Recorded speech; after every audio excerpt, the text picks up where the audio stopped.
Driver ప్రయాణికులను సురక్షితంగా ఏ విధంగా గమ్యస్థానాలకు చేర్చాలనేది ముఖ్యం కాదని, ప్రమాదాల రహితంగా బాధ్యతగా వ్యవహరిస్తున్న ఆర్టీసీ డ్రైవర్ల సేవలు భేష్ అని పలువురు వక్తలు పేర్కొన్నారు. జనవరి 16 నుండి ఫిబ్రవరి 15 వరకు రాష్ట్ర వ్యాప్తంగా ఏపీఎస్ఆర్టీసీ సంస్థలో జరిగిన రోడ్డు భద్రతా మాసోత్సవాల ముగింపు కార్యక్రమం కాకినాడ ఆర్టీసీ డిపోలో ఘనంగా నిర్వహించారు. Kakinada RTC depot manager Manohar అధ్యక్షతన జరిగిన ఈ కార్యక్రమంలో ముఖ్య అతిథిగా Kakinada motor vehicle inspector Harinath Reddy, Kakinada traffic 1-2 సిఐలు Ramesh Ramarao, RTC regional manager M శ్రీనివాసరావులు పాల్గొన్నారు. ఈ సందర్భంగా ఆర్టీసీ డ్రైవర్ల సేవలను వారు కొనియాడారు. జిల్లాలో 3 డిపోలైన కాకినాడ, ఏలేశ్వరం, తునిలో డ్రైవర్లుగా పనిచేస్తూ వారు ఉద్యోగ ప్రారంభం నుంచి ఇప్పటి వరకు ఒక్క ప్రమాదం కూడా చేయకుండా బస్సును నడిపిన 12 మందికి వారి కుటుంబ సభ్యులకు ప్రశంసా పత్రాలు, క్యాష్ అవార్డులు అందజేసి సత్కరించారు. జిల్లా స్థాయిలో ప్రథమ బహుమతిని కాకినాడ డిపో నుంచి ఎంఎస్ఎన్ రాజు, ద్వితీయ బహుమతిని కాకినాడ డిపో నుంచి టి శ్రీనివాసరావు, తృతీయ బహుమతిని తుని డిపోకు చెందిన కేవీఎస్పీ రావు అందుకున్నారు. కార్యక్రమంలో assistant manager T Balakrishna, DPTO office assistant manager SKM భాషా, assistant engineer K Prabhakar Rao, PRO C Venkataraju తదితరులు పాల్గొన్నారు.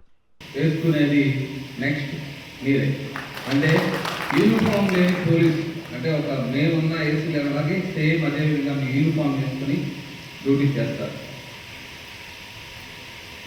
ఇంతకుముందు మన సార్ గారు చెప్పినట్టు ఒకప్పుడు మాసోత్సవాలు ఉండేవి, పక్షోత్సవాలు ఉండేవి, వారోత్సవాలు, పక్షోత్సవాలు, మాసోత్సవాలు ఉండేవి. ఎందుకు దీని గ్రావిటీ పెరిగింది? నవడేస్లో ఒకసారి పెర్ ఇయర్ అంటే ఒక సంవత్సరానికి 1.35 మిలియన్ పీపుల్స్ యాక్సిడెంట్స్ అవుతున్నాయి. అంటే మన లెక్కలో చూసుకుంటే ప్రతి 4 నిమిషాలకి 10 మంది చనిపోతున్నారు. అంటే వరల్డ్ వైడ్.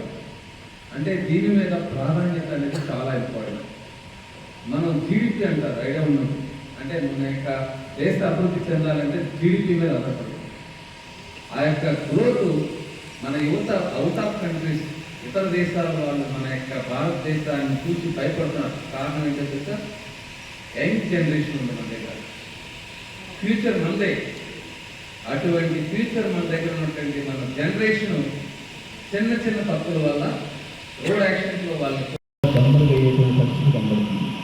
కానీ ఆర్టీసీ వ్యవస్థ రోజు రోజుకి ఉత్తేజంగా, ఉత్సాహంగా ప్రజల అభిమానాలు చేరుకుంటూ ప్రజల యొక్క నమ్మకాన్ని, ప్రజల యొక్క ఆశయాలను చేరుకుంటూ ఇంకా మనకు ఆర్టీసీ బస్సులు కావాలి అని ప్రతి పనితీరులో ప్రజలు కోరుకునేటువంటి ఒక రకమైనటువంటి కేర్ సిటీని ప్రజలకి కల్పిస్తుంది. అంటే అది మీరు ప్రజల్లోకి ఎంత దగ్గరగా చేరేటువంటి ఆర్టీసీ వ్యవస్థ ప్రజల యొక్క నమ్మకాన్ని ఎంత బాగా కోరుకుంటుందనేటువంటి దానికి ఒక స్టేట్ కూడా మేము కూడా మా ఏరియా వర్క్ ఉంటే కూడా అది కూడా మేము పక్కన పెట్టి రోడ్ సేఫ్టీ వర్క్ ఏంటి అంటే దాని యొక్క ఇంపార్టెన్స్ అనేది ఒకసారి అర్థం చేసుకోండి.